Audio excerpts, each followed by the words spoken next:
Dear friends and students, welcome you all in today's lecture on the Western political philosophy. Today, we are going to discuss a famous French political philosopher who is known as Montesquieu. While discussing Montesquieu, we will focus upon the following points: life history of Montesquieu, Montesquieu's important contribution to political thought, explain his classification of the forms of government, and finally, we'll examine and explain his theory of separation of powers. Let me begin the lecture by giving you an introduction about Montesquieu's life, his socio-political background, education, and his major writings. Montesquieu was born at La Bride, France on 19th January 1689 in a wealthy family. But despite that, he was placed in the care of a poor family during his childhood.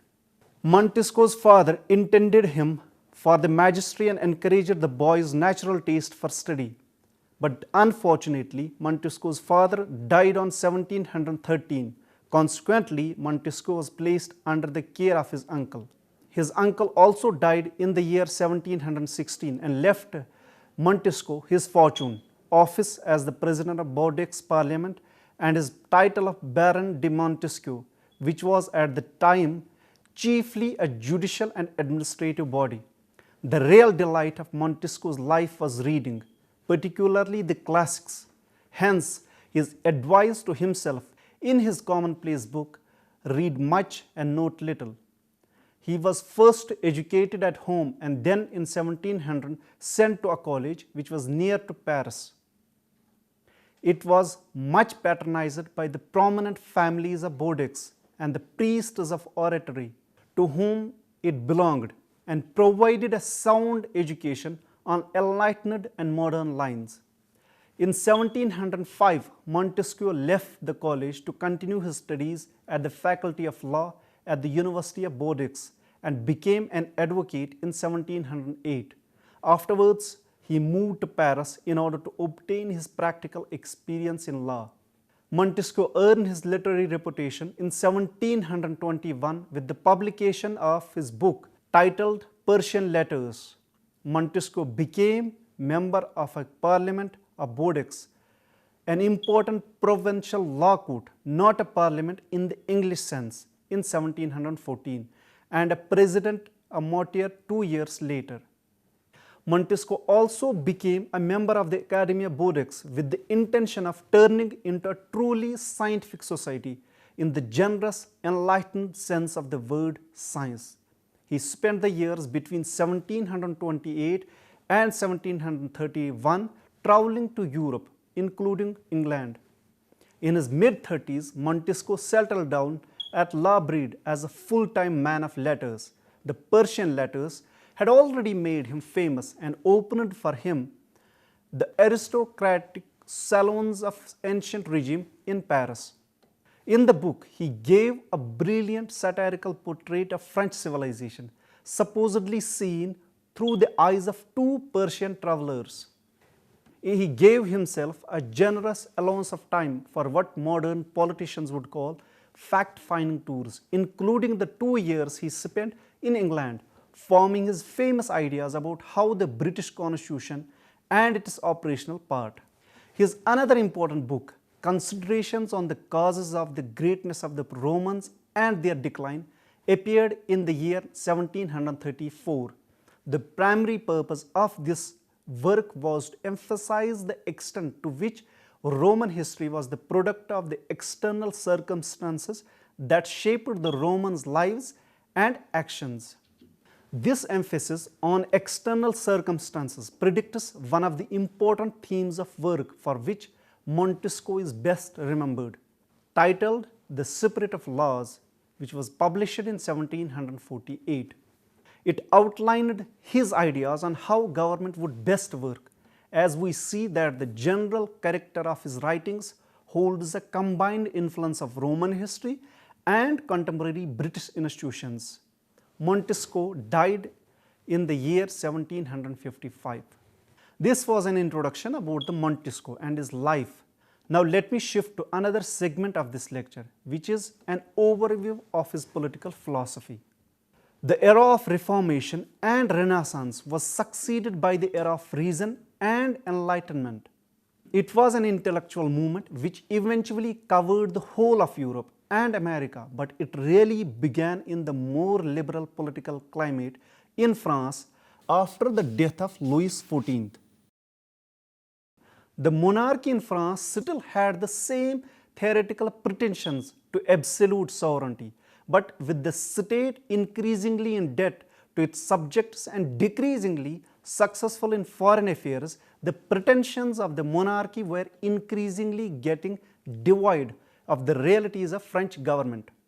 That and a genuinely secular and materialist philosophy began the process by which all authority, intellectual, religious and secular, came under a concerted attack on a pan-European scale.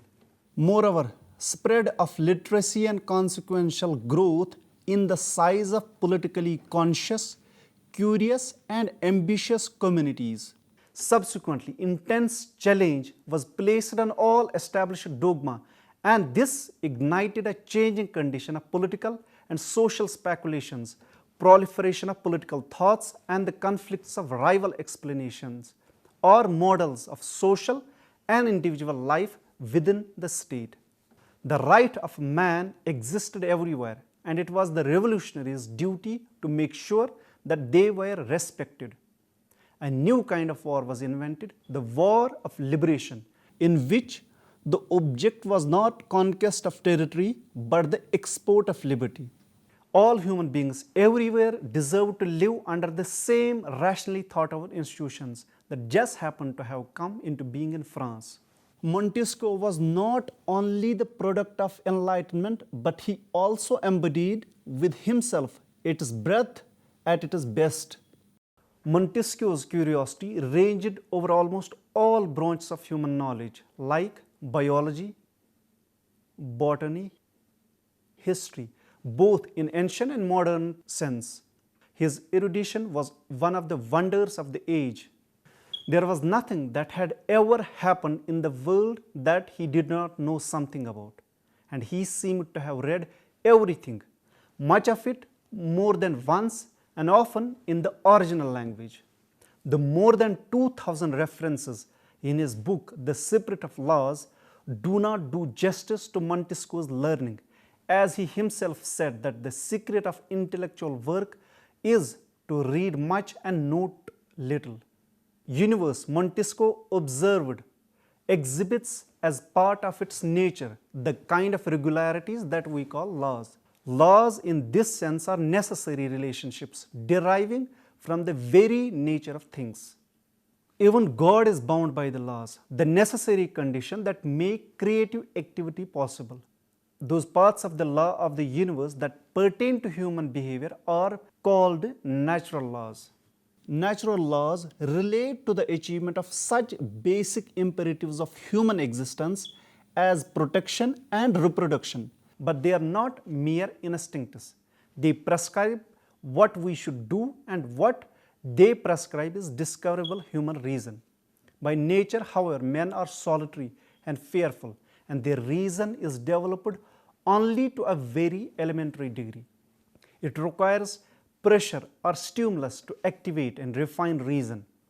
Sociability develops as they begin to discover the pleasures and advantages of life with others of their own kind. But the development of sociability is immediately productive of strife as men begin to exhibit their natural tendency to exploit each other. He described this as a primitive society or ungoverned condition of humankind. Given this, according to Montesquieu, man's hitherto torpid reason teaches him that it is necessary to devise and enforce positive laws that will enable man to achieve peace and security. This ultimately leads to the formation of government. Montesquieu's argument is something of blend of Rousseau and Hobbes, and his account of law owes something to St. Thomas Aquinas. Government as a general phenomena then is created by common humanity and its needs, but the particular ways in which government manifests itself are diverse. This diversity arises from the fact that human needs, though universal, will be expressed and met in different ways by different people according to their different circumstances. The form taken by government and law will depend on the general spirit of each nation, and this spirit will itself be determined by a number of variables such as climate, soil, occupation, history, location, religion, and so forth. However, the basic purpose of all the governments, Montesquieu said, is to maintain law and order, political liberty, and the property of the individual. This was a brief overview of Montesquieu's political philosophy. Now, I'll discuss his ideas about the classification of government and his theory of separation of powers. Montesquieu's classification of government is based partly on the number of those who hold political power and partly on the manner in which that power is exercised. On the basis of this, Montesquieu holds that there are three types of governments. First, republic, second, monarchy, and third, despotism. Each form of government has its nature, its principle, and its object. By principle, Montesquieu means the spirit of the government, what causes it to act in a particular way. By nature, Montesquieu means the constitutional or formal structure of government, and by objective, he means the end of government, conceived in an Aristotelian manner. A republic is a state in which the people or part of the people are sovereign. So Montesquieu's definition includes both democracy and aristocracy of ancient style. Monarchy is a government by single person, according to established laws, particularly constitutional laws. While as despotism is the rule of one man without restraining force of laws. Despots can make and break rules as they please. So despotism is government by caprice and whim of the ruler. Montesquieu enunciated the dangers attending each form of government if it is lost its basic principle. What Montesquieu is interested is not the formal structure of government, but the way power is exercised in different types of polities. Montesquieu is in fact interested in what we would now call government policy and how that policy is implemented over time. Montesquieu thinks that each form of government has its own activating principle: virtue in a republic, honor in a monarchy, and fair in a despotism. In other words, he means to say that without virtue, republics cannot survive, just as monarchies and despotisms cannot survive without honor and fair. Very often, it will be the task of the wise legislator to return decayed governments to its principle, and it is on the legislator's capacity to do this that the survival of a system of government largely depends. Thus, the spirit of laws contains advice to rulers on long-term policy goals, an idea which Montesquieu probably took and extended from Machiavelli's own reading of Roman history in his Discourses of Levy. In a republic, the people are sovereign. They may govern through ministers or senate, but they must have the power of choosing their ministers and senators for themselves. The principle of democracy is political virtue, by which Montesquieu means the love of laws and the love for their respective countries, including its democratic constitution. The democratic form of government makes the laws governing suffrage and voting fundamental. A democracy must educate its citizens to identify their interests with the interests of their own country and should have censors to preserve its values. It should seek to establish frugality by law in order to prevent its citizens from being tempted to advance their own private interests at the expense of the public good. For the same reason, the laws by which property is transferred should aim to preserve an equal distribution of property among citizens. Its territory should be small so that it is easy for citizens to identify with it and more difficult for extensive private interests to emerge. Montesquieu believed that democracies could be corrupted in two ways: through the spirit of inequality and the spirit of extreme equality. The spirit of inequality arises when citizens no longer identify their interests with the interests of their country and therefore seek both to advance their own private interests at the expense of their fellow citizens and to acquire political power over them. Eventually, it leads to the clash of interests and chaotic situation within a state. As a result, the citizens neither respect nor obey any magistrate. They want to manage everything themselves, to debate for the Senate, to execute for the magistrate, and to decide for the judges. Ultimately, the government will cease to function. The last remnants of virtue will disappear and democracy will be replaced by despotism. In a monarchy, one person governs through fixed and established laws. According to Montesquieu, these laws necessarily suppose the intermediate channels in the form of nobility and judiciary. The principle of monarchical government is honor. Unlike the virtue required by republican governments, the desire to win honor and distinction comes naturally in monarchical form of government. The main task of the laws in a monarchy is to protect the subordinate institutions that distinguish monarchy from despotism. To this end, they should make it easy to preserve large interests undivided, protect the rights and privileges of the nobility, and promote the rule of law. They should also encourage the proliferation of distinctions of rewards for honorable conduct, including luxuries. Like republic form of government, Montesquieu stated that a monarchy has tendency to get corrupted. This can happen when the monarch either destroys the subordinate institutions that constrain his will or decides to rule arbitrarily without regard to the basic laws of his country, or debases the honors at which his citizens might aim. These two forms of corruption destroy the checks on the sovereign's will that separate monarchy from despotism. The form of government Montesquieu dislikes most is despotism.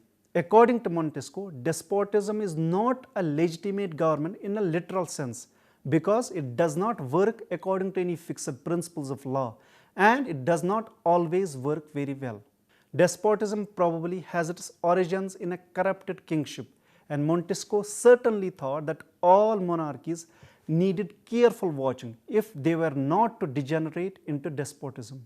There is no virtue where virtue means self-sacrificing love of country in a despotism, nor does the passion for the honor enable the despot to gather around him a loyal aristocratic class eager to fight his wars. Ambition in a despotism does not take the form of a desire for glory, but a desire to become despot oneself. This makes despotism chronically unstable because despots within a state are feared rather than loved. They are capable of inducing an abject submission but not of inspiring loyalty. Corruption of subordinate officials, violence and the spectacular shedding of blood, and a religion based on ignorance or superstition are always typically found in despotisms. Constant fear of death through the wrath of the prince is eventually counterproductive. Men become so used to it that it ceases to have the desired effect of obedience after a time, despite the horrific nature of punishment in despotism. In a despotism, everybody is potentially a dead man. What public tranquility despotisms enjoy is nothing like the concord of a well-constituted republic or monarchy. Rather, it is the silence of the subjugated. In Montesquieu's language, all other forms of government, apart from despotism, are moderate. Like Aristotle and Marcellus, Montesquieu assumes that the government by law, that is, constitutional government, is the legitimate in the literal sense, and in the sense that it will be widely seen a legitimate by its own citizens. Montesquieu greatly admired the English legal system and particularly its ever-changing constitution. As a result, Montesquieu deemed a modified version of the 18th century English government and legal system to be the best form of government. As England already possessed the relative separate branch of government that Montesquieu deemed necessary, a king who was charged with the enforcing laws, a representative parliament in the charge of making the laws, and the judges of the English courts who interpreted English laws. Now, the other important feature of Montesquieu's political philosophy is separation of powers. His influence upon later thought and upon the development of institutions far outstrips in this connection that of any other earlier writers we have considered. Though it is also known that Montesquieu did not invent the doctrine of separation of powers, and that much of what he has said in his famous book, The Spirit of Laws, was taken over from John Locke. Nevertheless, Montesquieu contributed new ideas to the doctrine. He emphasized certain elements in it which had not previously received such attention, particularly in relation to the judiciary. However, the influence of Montesquieu cannot be ascribed to his originality in this respect, but rather to the manner and timing of the doctrine's development in his hands. Montesquieu emphasized the element of political liberty in his philosophy. He was not satisfied with the mere formal guarantee enshrined in a Bill of Rights or in constitutional document. Montesquieu conceived of liberty as safety from violence and threats against property ownership. Montesquieu thought that a true separation of judicial, executive and legislative powers was the best guarantee of liberty. Therefore, he propounded a theory known as the separation of powers in his writings. Montesquieu started from a rather gloomy view of human nature, in which he saw man as exhibiting a general tendency towards evil, a tendency that manifests itself in selfishness, pride, envy and seeking after power. Man, though a reasoning animal, is led by his desires into immoderate acts. In the realm of politics, this is of the greatest consequence. According to Montesquieu, constant experience shows us that every man invested with power is apt to abuse it and to carry his authority as far as it will go. In his book, The Spirit of Laws, he said, "When the legislative and executive powers are united in the same person or in the same body or magistrates, there can be no liberty. And again, there is no liberty if the judicial power is not separated from the legislative and executive powers. Were it joined with the legislative power, the life and liberty of the subject would be exposed to arbitrary control, for the judge would be then the legislator. Again, there is no liberty if the judicial power is not separated from legislative and executive powers. Were it joined with the legislative power, the life and liberty of the subject would be exposed to arbitrary control, for the judge would then be the legislator. Were it joined with the executive powers, the judge might behave with violence and oppression. There would be an end of everything were the same man or the same body to exercise these three powers." Unquote. However, this tendency towards the abuse of power can be moderated by a system of government in which there is division of powers within a state. Here, the different elements in Montesquieu's approach to the control of powers through the mechanism known as separation of powers can be attributed to Montesquieu's travels in England, his acquaintance with Bolingbroke, along with the influence of Locke's political ideas. However, Montesquieu transformed the English idea of mixed government from a partisan position to a universal criterion of constitutional government. Montesquieu's separation of powers included three kinds: legislative, executive and judicial, and that each of these powers should be vested in a separate and distinct organs. For if all these powers or any two of them are united in the same organ or individual, there can be no liberty left. The essence of Montesquieu's separation of power doctrine is not separation of powers in the judicial sense, but rather the balance of social powers as a condition for political liberty. Liberty for Montesquieu was not independence or license, but rather a person's security in his life and property. Therefore, Montesquieu's three branches of government represented three distinct sources of legal authority. In advocating tripartite government, Montesquieu urged that governmental institutions conform to this natural division between the functions and creating laws, enforcing laws, and adjudicating disputes arising under the law. In addition to advocating the separation of governmental powers, Montesquieu recognized that only through a system of checks this separation of powers can be maintained. Montesquieu favored an absolute check upon the legislative through an executive veto. However, under his theory, the legislature enjoys no commensurate check over the executive. It merely maintains the right to force the executive to disgorge information on the manner in which its laws are executed. Montesquieu justified this disparity in power with the notion that the executive powers have natural limits, functionally defined, beyond which it cannot encroach. In contrast, as the maker of political laws, the legislator might arrogate to itself with authority it please, which would soon destroy all the other powers. Montesquieu also advocated an internal check within the legislative function through a bicameral legislature, in which the nobility occupies the upper house and the commoners the lower one. This would guarantee that those persons distinguished by their birth, rights or honors are situated to check the licenses of the people, as the people have the right to oppose any encroachment of theirs. The doctrine of separation of powers as propounded by Montesquieu had tremendous impact on the development of administrative law and function of governments.